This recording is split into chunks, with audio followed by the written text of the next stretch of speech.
Welcome. It's Ron Real. Are you getting an echo? Nope, I'm not. Well, if it does, just let us know. We've been having all sorts of technical issues the last few times. I think we figured out the solution, but anyway. Crossing the fingers. Anyways, this is Ron Real number 30, and we're going to talk a little bit about our religious upbringing, and how that's affected both our writing and just kind of our lives in general, because whatever affects your life will probably affect how you write. That's absolutely true. So I guess we should probably do our normal introductions. I'm JL Powers, And I'm MA Powers. and we are the dynamic brother, sister, sibling duo behind Broken Circle, and hopefully many more books to come. Yes. And I'm actually in Texas this week. Right, and I'm still in Maine, but I'll be making a trip down to Texas in a few weeks. So That's right. Maybe we'll do Raw and Real together sure. in Texas. Yeah, that would be great. Yeah, we might even do that one together. That'd be fun.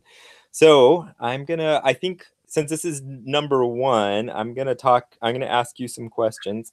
Okay. And of course, I'll probably get so excited that I'll butt in a few times, but I'm going to try and let you talk about your experience, because it's interesting. I know from all of our conversations about both religion and just life growing up, although we grew up in the exact same family, we actually had pretty different experiences, and I think different experiences compared to our older sibling too. And so I find it interesting, just the sheer fact that you can be in the same family and yet it seems like you're going through different experiences. But tell us a little bit about you, JL, like growing up and your first kind of experiences with religion. I just want to hear it kind of from the beginning.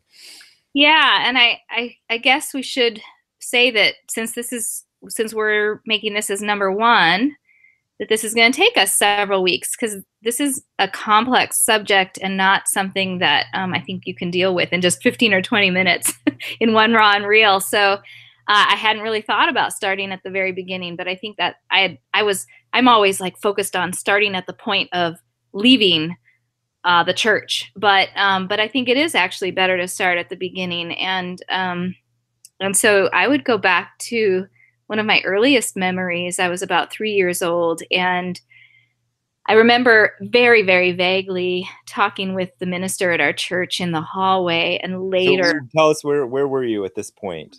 This was in Albuquerque, New Mexico, Okay. and we were going to a charismatic, non-denominational charismatic church. I think it was called Christian Center in Yes. Albuquerque. I think And it was, I even remember that one. We moved after that, but it was this octagonal, wasn't it yeah, like an octagonal like sanctuary that dropped into the floor? Anyways, so yes, you it keep was. going. And I do remember every Sunday being extraordinarily intrigued by the baptismal area where the choir also where the choir came in. It was sort of this balcony. And it seemed so mysterious to me. Where did they come from? How did they get in there? Where was the door that led to this sort of balcony area where the choir came in or where they did the baptisms? And I was always on the lookout for the door, the secret door that led to this secret passage where they could come in. I never found it. I'm sure it was not that mysterious to adults, but Sure, sure.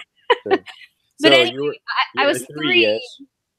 I was three-ish, and I remember I was an infant, just for yeah, yep, context. you would have been an infant at this time. Maybe I was four. I could have been four, 3 or 4. It was very, very young, very early. And the minister stopped and talked to me in the hall, and we talked. And then later, maybe a week or two later, I don't know, Mom and Dad told me at dinner that the minister had been sort of extraordinarily impressed with my expressions, my articulate expressions of what it meant to invite Jesus into your heart. And he had decided to give a sermon, and all of this is very vague, but the sermon's content would be something along the lines of, how children can understand the basic message of the gospel or whatever at very young ages. And he wanted to use me as a kind of prop in his sermon. And I would be going up on stage in this octagonal, massive congregation, and he would had the sermon there in the very middle.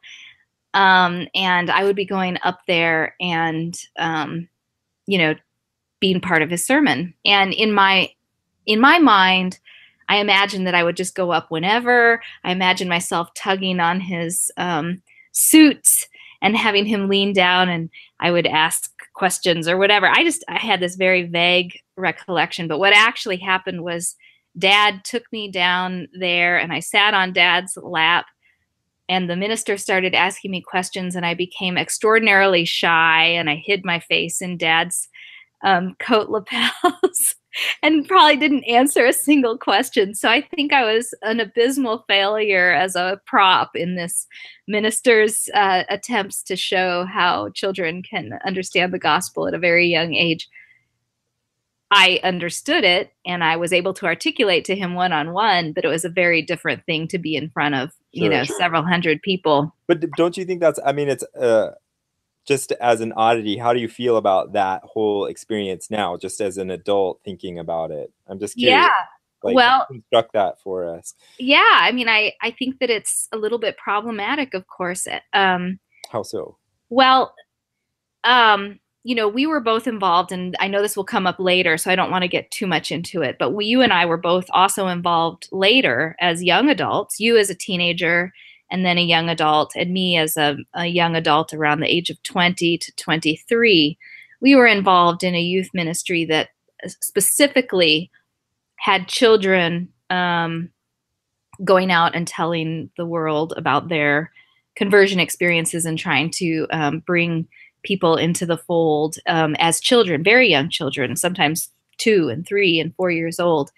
And I think that I recognize as an adult that that's a little bit exploitative, that a young child would do that in any context, in any situation, that it has very little to do with their genuine conversion to whatever religion or to whatever political belief system or to any kind of activism. I mean, parents can do this in any situation. This isn't, you know, um, any political party could, any parents can sort of teach their children their basic belief system and have their children sort of parrot it back, because children will do that. Sure. That's what children Right. do. They're part of a family. They're part of a culture. They absorb the lessons that are being both implicitly and explicitly taught to them. And in certain contexts, parents will then, have their children be part of and parcel of, trying to convert other people to that. Now, in a religious context, we see that all the time. We see that in, evangelical churches. We see that in evangelical movements that use children for pro-life movements, for, other activist, not just pro-life, but like the massive anti-gay rallies. You can see certain churches like the Westboro Church, having children as part of that. Missions trips with children involved. But I don't think it just happens in an evangelical context.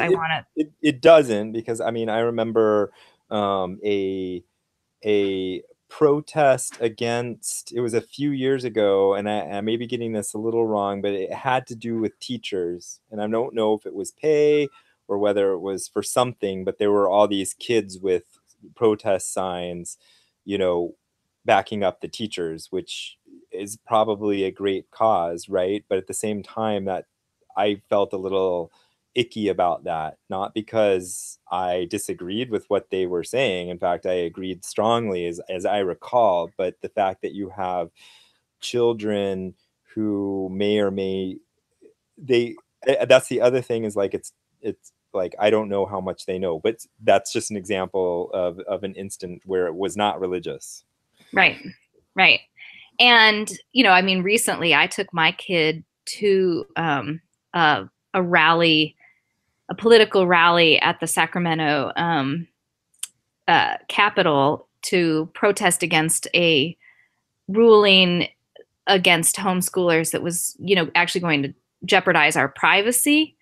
And I did take Nesta, and he made signs, but we talked about it beforehand, and he didn't have to. He didn't have to hold the signs. It was entirely up to him. And but I wondered even at that, it was like, okay, Right. yes, We and I'm taking him. we And I made saw it as part of his education. right, I was like, this is part of your right, education. People do political rallies. right, right.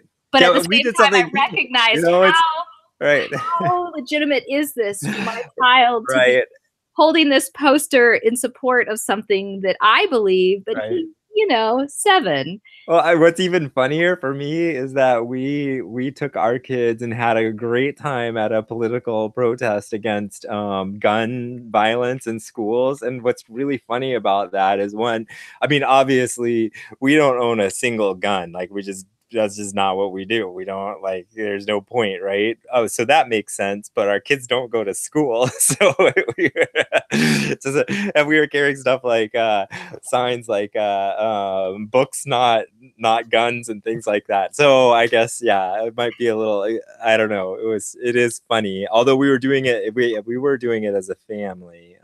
But yeah, it's I mean, our kids. I think if let's just point out that it's a little hypocritical to completely excoriate evangelicals for doing this with their children when sure. everybody does it, right? We all do it. So while I feel a little gross about that moment of my childhood, etc., and feel like it's a little exploitative, I can't limit that just to religious groups.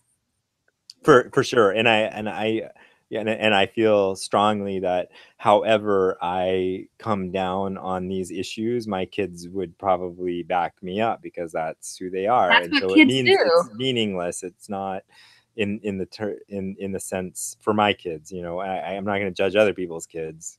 Who knows? But for my kids, they're backing up kind of the family, not necessarily really understanding what all's going on. And so I'm sure a lot of it has to do with in some, I think some instances not so much, but in this particular instance you were just getting up there because that's what mom and dad had you do, right?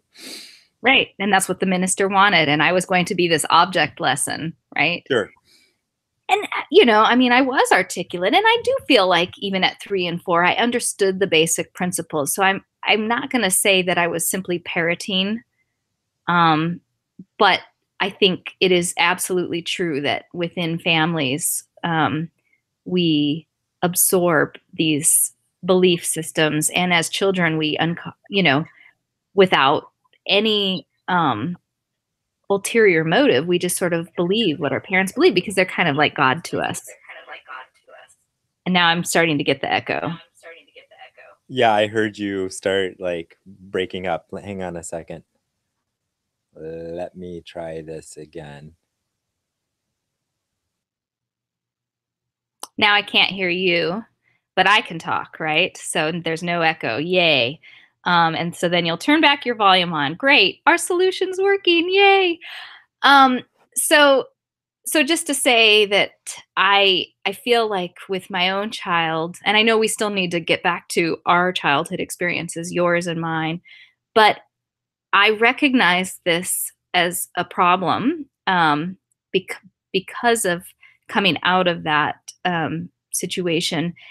And I try to talk with Nesta about my beliefs in any given situation and explain to him where I've gotten to it, be very open, and also explore the idea that there are other positions on this. There's a range of positions, there's nuance, there's this, that, and the other, and that it's okay for him to explore his own thoughts and his own ideas related to any given issue.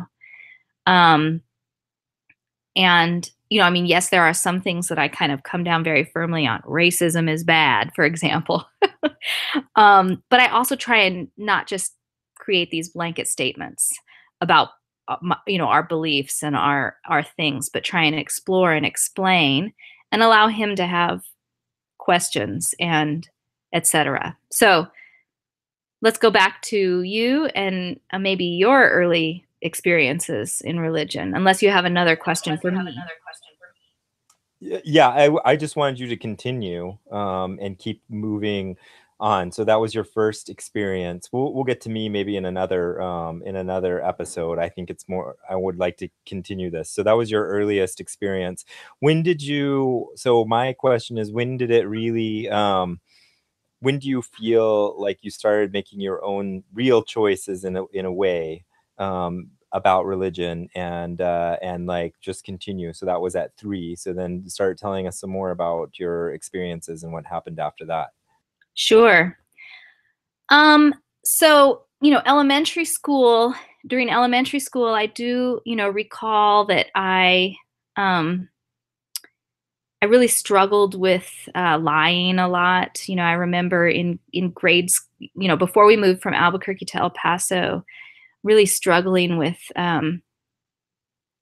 telling lies and things like that, and feeling very guilty about that, and feeling like somehow, um, I needed this extra supernatural help in order to stop lying. And then we moved to El Paso, and my early experiences in El Paso were actually extraordinarily negative. And I'm going to kind of collapse them. I'm not going to go into a lot of great detail, but I started mid-year, third grade at Canutillo Elementary School, and during that spring semester, I was a victim of sexual bullying by the boys in my class at school, which made me feel extraordinarily kind of gross as a human being.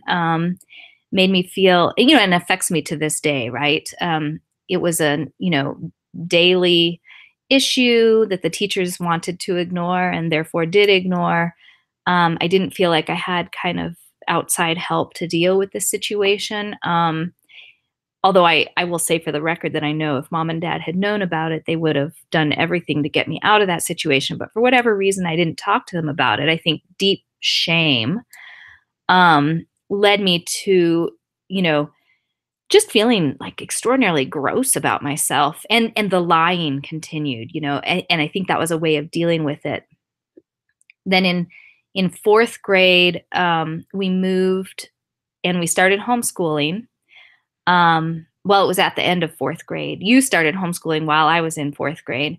I didn't start until the beginning of fifth grade, but we moved at the end of fourth grade to a new house. And in fourth grade, I was in a different classroom, so I wasn't experiencing the sexual bullying or the mean girl stuff that had happened in my third grade classroom, but it still, was kind of a holding year where, my kind of, because of being a victim of sexual assault in the classroom by the boys in my classroom, it had sort of awakened me to this, the reality of sex. And I just I remember this extraordinary feeling of being dirty, all through fourth grade. We moved to the house that mom and dad live in now. In fact, I'm sitting in it. And that summer that we moved, a number of things happened. I think one, mom found a Ouija boards here and burned them. And that made a huge impression on me because, she explained that Ouija boards were not just a game, that actual spirits and demons could be invoked and it could create, enormous problems. And I mean, that was terrifying. What? Like this, I feel like I'm sure I had heard about them before that. Satan was, certainly somebody I knew about, but like this was more than just Satan, right? Like these were possibly hundreds of thousands of evil spirits just out there, just kind of waiting to somehow attack you. And then we went to a Christian, yes. I just wanted to interject in there just to give you the context to people who may not have understood that this was in the mid 80s or early to mid 80s, and this was a time when the evangelical Christian community was just absolutely petrified about demonic possession and all things Satanist. I mean, like to the point of obsessive weirdness. And I feel, and everything, music was all demonic. Like there was demon messages in all of the popular rock music and whatnot. Right, And if I you just played want to it drop in. backwards. Sure. And the just just this was all going on. So my mom was definitely within this culture, although maybe not as much as some, but still it was affecting anybody who was in the evangelical culture at this time, I believe. Right. So the Ouija board was burned, and then another incident happened around that time. I don't know, maybe a week or two later, maybe a month or two later, around that same time. I was 10 that summer. I turned 10. And we went to a Christian bookstore, and I wish I had an example of this to just show you. Like, you can find them online, but we were at this Christian bookstore, and I happened upon a rack of these Chick tracts. I think it's spelled CHIC tracks. Maybe it's CHICK tracks. But anyway, you can look them up. And they're these little cartoon tracks that tell a story, a narrative.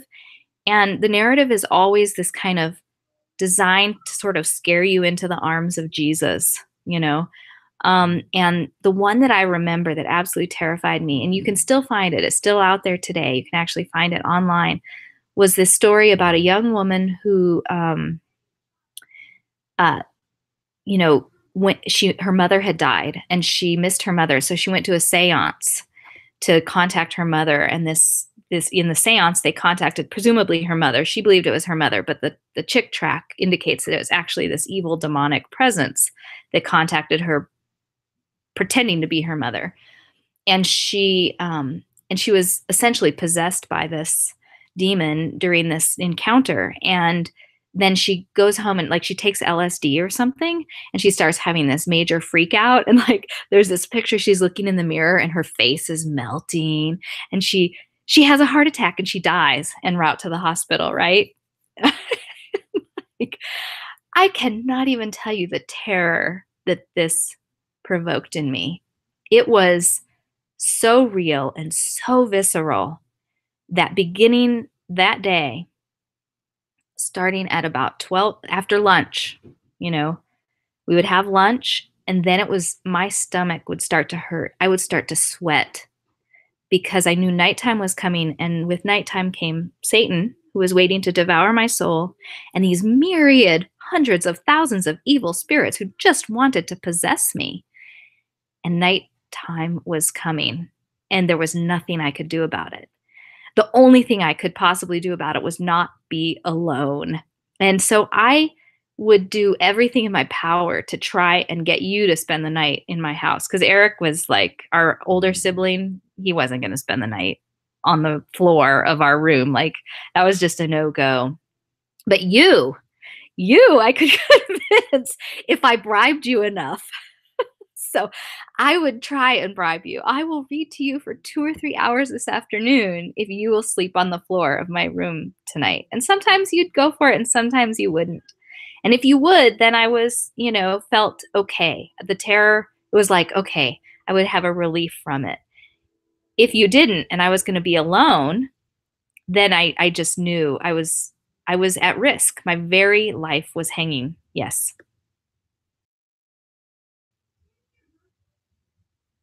I can't hear you. Your audio is really breaking up.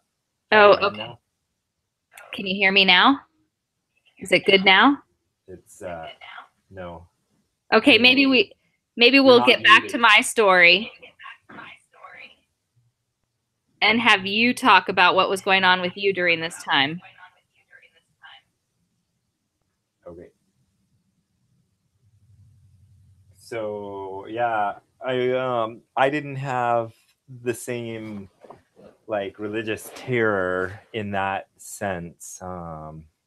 Like I think that came from it was going around, right?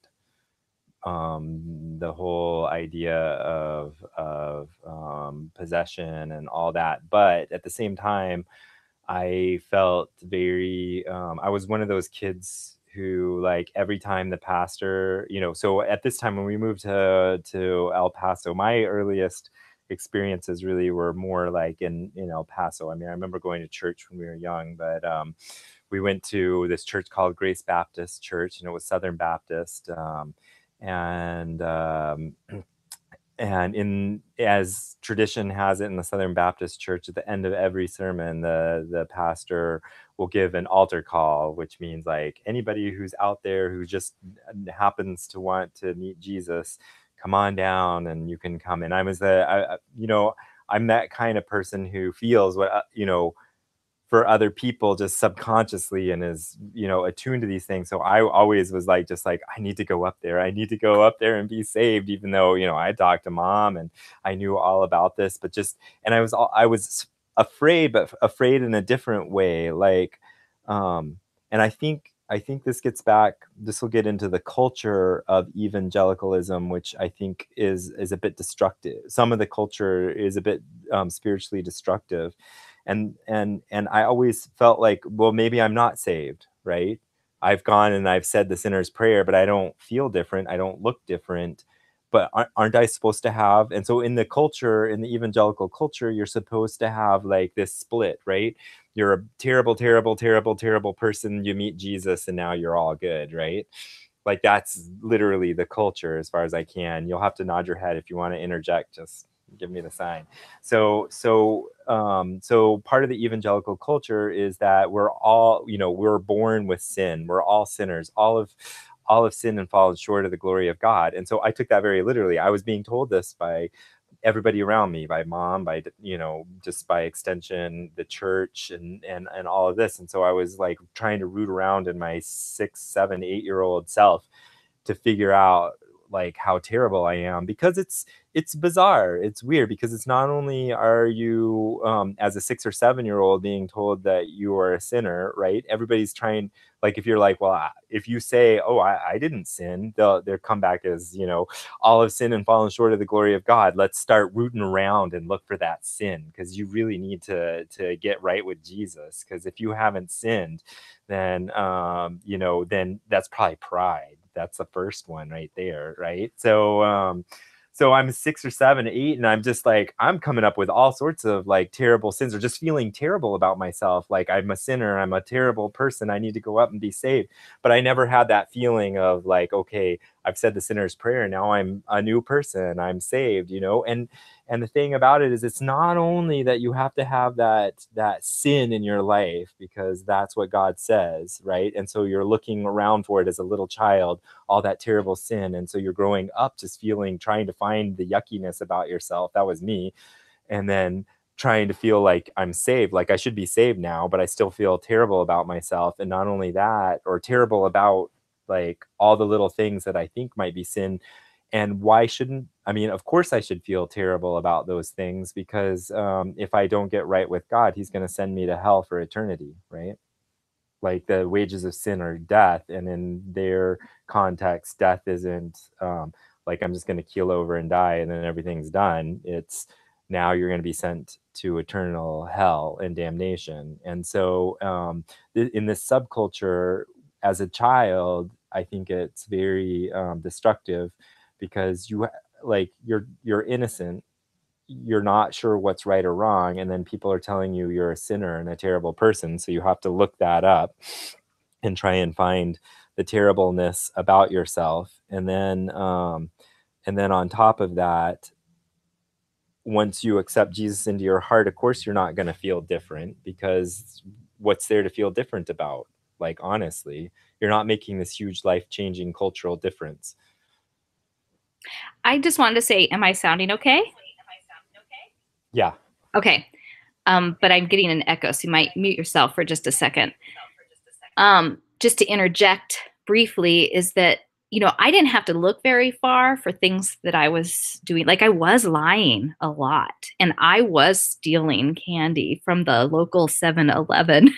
Like, unlike you, I can look at like my earliest, like being 4 and 5, and I was stealing candy. In fact, I remember encouraging you to steal and giving you the excuses that you needed to tell mom so she wouldn't figure it out. Like, keep your hands in your pockets. And when she asks you why your hands are in your pocket, because you're hiding the candy that you've stolen, tell her it's because my hands are cold.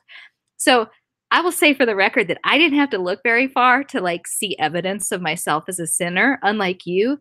But I also recognized that there were things that I felt so deeply ashamed about of myself, like I was a sinner, because I felt so dirty because those boys were, victimizing me, and bullying me in this sexual way. And I felt so dirty as a human being. And that wasn't sin at all. But I thought of myself in that way as a sinner, that this was my sin. And so I can see sort of from my experience, sort of both sides to it. Okay, back to you. Mute me. Sure. Sure, that I mean, that makes sense, but it doesn't because, like, honestly, like, should you go to hell for stealing a Starburst? Like, no, but that's kind of that's what we there's no either or. It's like the instant you do one little thing, you're punished for eternity in hell. Like that is a long time, but that is underpinning. Like that is an underpinning belief within much of the Christian culture. Not all of the Christian culture. There are some orthodoxies that do not believe in original sin, but most of the Christian underpinnings is and we'd ask mom, and mom and dad would be like, well, that's up to God, right? That's what they would say. Like if we asked a hard question about somebody, um like like let's say what's her name who wrote Anne Frank, right? Here's one. You've read Anne Frank's diary. All right, you love Anne Frank. She was killed by the Nazis. She was not a Christian. So is she going to burn in hell for eternity? Like, and then we'd get the idea, well, it's up to God, but our religion basically says all have sinned and fallen short of the glory of God. And if you don't have the right orthodoxy, meaning that then you invite Jesus into your heart and I'll get into this more because it kind of makes me angry a little bit, but then you're going to be punished for eternity in hell, which seems a little not just, right? We're supposed to believe in a just, good God, and that seems like excessive punishment. And very, very inquisitionist, right? We're all against the Inquisition now, but it was like, oh, we think you're a witch, so we're going to torture you. Like that's the kind of God that we are presenting to people, saying is a loving God. So you see how gaslighting that is? It's like, our God loves you, but he's gonna make you burn in hell, and some Christians had no problem with that. In fact, they loved that aspect of it. They liked to scare. Whereas one of our leaders within this group, I mean, that was kind of his thing. I mean, he was like, he quoted William Booth, who started the Salvation Army, and the quote was something like, I wish more Christians could feel the heat of hell and be dangled over the burning lakes of fire of hell, so that they would see how serious this is to go convert people, right? And so that's like, out of fear, you need to get right with God, and yet He loves you. And so it was a very, so I was affected deeply by this whole culture, right? And so I felt strongly that I needed to be saved, and yet I never felt saved, and you never really feel good enough. And of course, when I talked to mom about it, that was the whole point, right? That's the whole point, or what our culture says is the whole point. Like the whole point of the law in the Old Testament is to make you feel like it's impossible. So then you have to turn to Jesus, right? And if you don't get to that point where you feel you're a terrible, terrible, awful person and you can't make it on your own, then then you just haven't got it, and you're just not going to be saved. And I think that is destructive in the long run. Yeah, that Bible verse that says, "All my righteousness is as filthy rags." So no matter what good you do, it's ultimately a filthy rag. And that's the whole point of, that you come to a point of realizing that you can't do it on your own goodness and your own strength. Even if you're not a horrible, horrible, horrible, awful sinner, you just can't do it. Back to you.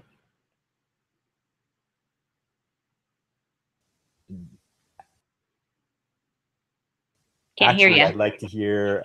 All right, so I'm interested. So that's where I was kind of at this time, was always never feeling good enough, never feeling saved, but also trying to root around and look for, like, consciously trying to look for bad things, and always feeling guilty and trying to find things to feel guilty about in a way, but then also wondering why I was always feeling guilty, because I shouldn't, because Jesus has saved me,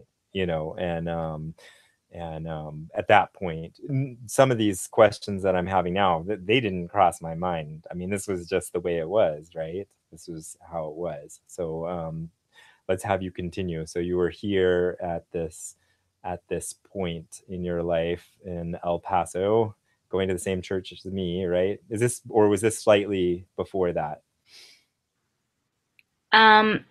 This was the same. You're gonna probably need to mute yourself, so there you go. And is my sound okay now? Do I sound okay? I'm not breaking up? Okay. Um, yeah, so I was about 10. You were about 7.5 to 8 at this time where we stopped my story earlier, where I was terrified of demons. And so we were, yeah, we were going to Grace Baptist right around this time. And I think I recall the time you went up to the altar, but I think you were closer to 9. I feel like you were about 9 years old. So I would have been about 11. But the terror that started for me at 10 continued until I was about 12. And actually continued into my teens, but I was no longer experiencing the daily terror of nighttime is coming. But I sought out baptism at the age of 11. I mean, I had, of course, all my life prayed the sinner's prayer, invited Jesus into my heart. And yes, I know we'll get into that whole phrasing and weirdness of this idea of inviting Jesus into your heart. But I had been doing that all my life. And particularly in this time of fear, when I was so terrified that demons were coming to get me, that was, this nightly thing. I would sort of go to bed, and I would kind of hold onto the sides of the bed, and I would have my Raggedy Ann. Actually, talking about this is making me a little nervous. No, I'm just kidding. I have my son's stuffed animal, but I'd be holding on to my Raggedy Ann, and I'd be holding on to the sides of the bed, and I would just be praying. Dear Jesus, dear Jesus, dear Jesus, dear Jesus, dear Jesus, dear Jesus, dear Jesus, dear Jesus, dear Jesus, please let everything in this room worship you, dear Jesus, dear Jesus, dear Jesus, dear Jesus. Like, it was like this mantra. And so I decided to get baptized at 11, because in the Baptist tradition, I mean, our parents were never like Baptist or non-denominational charismatic or Reformed Christian or whatever. They just went to whatever church they felt was right at the time. And so at this time we were in the Baptist church, and you have to be an adult to be baptized, but by adult, I think that's young child, 8 or 9 and above. So I was 11, and I wanted to be baptized. And in part, I wanted to be baptized because I wanted this sort of visceral, momentous occasion that everybody witnessed, that marked me as God's, right? And that said to Satan and said to those demons, I am not yours. I have chosen publicly. I do not belong to you. Go away. I am God's. I am Jesus's, etc. And so for me, that was what baptism was about, was this very kind of public declaration, not yes to the world, I mean to humans, but really it was a public, visible declaration to that invisible world of spirits that surrounded us in the cosmology that we were being raised in, that I believed were attacking me and were waiting for my soul. And so that was why I chose to be baptized at 11. And it did make a difference. I felt a little better after that point, a little less afraid. But what really made the huge difference, and this is intimately connected to me being a writer today, was that I discovered that if I just held on and prayed that prayer until mom and dad went to sleep at about 10, I would get up, I would go into the little hallway or into my closet, I would turn the light on, and I would read and I would read until about 2 or 3 in the morning, and the fear had dissipated. And by reading, I was reading children's books and young adult novels. By reading, I sort of propelled myself out of my real world, which was this world of invisible evil spirits waiting to devour me, and into the world of whatever this book was that I was reading. And I didn't read fantasy or things like that. Like The Dark is Rising by Susan Cooper would have absolutely terrified me, right? Because it would have confirmed for me that. And in fact, even I remember being 15 or 16 and reading a Lois, I can't remember, Lois Duncan book that, and Lois Duncan wrote these sort of supernatural mystery novels, and reading this and being terrified by it at 15, even like having that terror return. And so I couldn't read those types of books. So I was reading realistic novels. I was reading, Anne of Green Gables and and the whole series, and Anastasia Krupnik by Lois Lowry, and like those sorts of things. And I was reading vociferously, and it propelled me out of the fear that was so intimate to me and into this other world and this other life of a real child who wasn't being terrorized by evil spiritual beings, and just allowed me to get over the fear enough to, at about 2 or 3 in the morning, go to sleep.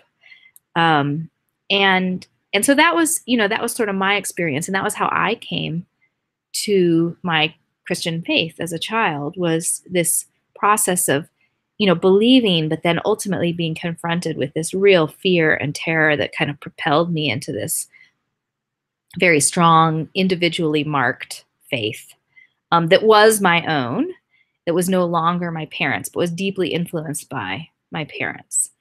And so there we go. Back to you. Yeah, so I find it, that's interesting. And like as we were moving into that, it did, my faith, as I got, I think I was baptized high at like 10 or 11 too. I don't remember exactly when it was in at that Grace Baptist Church. And the faith started to become, I think it did. I mean, it definitely became my own, and part of it is because I have a tendency to be at the time I was, and I wanted to follow the rules. I really wanted to do things right. I really wanted everything to come out okay. I mean, that was my personality. Like I would feel really uncomfortable if we went into even a school or something, because I didn't know what the rules were, because I was homeschooled, and I'd be like, are we breaking the rules? Are we going in the wrong place? I always wanted to do the right thing and have everything. And the nice thing at the time is, even in the evangelical culture, so as I got to 11, 12, towards your end, is everything was sure, right? The rules are very laid down in a sense, like they seem laid down. When you really get into it, it gets really iffy. But at the time, it's like, okay, you're a sinner. You accept Jesus into your heart. You're right with God. You go to heaven, or you tell other people about it to bring them into the fold, and then we go to heaven. Like, it's a very processed thing, and so I like that, because I think I gravitated towards that because there was sort of this at least those were rules I could follow and knew what they were. But then it gets a little nebulous, because then they start talking about you have to have a relationship with God, and that's where it started getting weird again for me. Is like, what does that mean, a relationship with something that doesn't ever talk back to you? Or you want it so bad to talk back to you, right? You really want God to talk to you, and so you start hearing God's voice, you think, maybe? All right, I'll let you. And so I'm going to stop there, and we'll come back at 2, and I want you to finish up this time together, and then we'll go on to religion 2 next time we meet together. But yeah, that's where I kind of stopped, was like, I'm supposed to have a relationship with God. People believe that he talks to you, so I'm going to pray and listen. What does it mean for God talking to me? Yeah, I was actually not going to really add to that, because I think that's a really good stopping point, especially since we've gone on longer than we normally do. But we're going to continue to ramble about this topic. But I think that's a really good stopping point, because that sort of gets us into our teen years, and the development of that. And I think that is a really good question. What does it mean to have a relationship with someone who is never visible, is never present in any kind of sensory way that you can hear, feel, taste, touch? And by feel, I'm not talking about your emotional sense, but your like literal, touching. So what does that mean? And how did we wrap our brains around that? And so that's a great place to stop. So I'm JL Powers, co-author with MA Powers of Broken Circle. And this is Raw and Real, number 30. And we'll be back next week. We'll talk you guys later. Bye. Bye.